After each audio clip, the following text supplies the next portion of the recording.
Afternoon everyone. আজকে দেখি মা কি করেছে, দেখো দেখো কি রান্না করেছি আজকে। ভাত, এটা হচ্ছে বেগুন ভাজা, আর হচ্ছে ফুলকপি, আলু, শিম, পেঁয়াজ কলি দিয়ে ভাজা। ঠিক আছে, মা তাড়াহুড়ো করছে, বাবা খেতে বসবে তো। হ্যাঁ ও বাবা এসে বসে রয়েছে, খেতে দেবো। এটা হচ্ছে ডিমের কষা, পুরো আলু দিয়ে, হাঁসের ডিম খায় না বলে ওর জন্য পোলট্রি।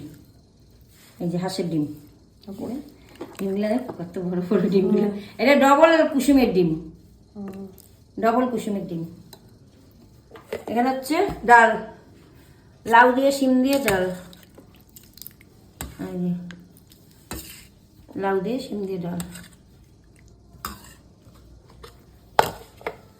এখানে হচ্ছে আম দিয়ে টমেটো দিয়ে চাটনি।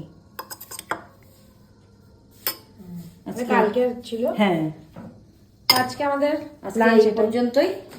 টাটা, কাল আবার দেখা হবে। কাকুকে খেতে দেবো, কাকু এসে বসে আছে। ঠিক আছে।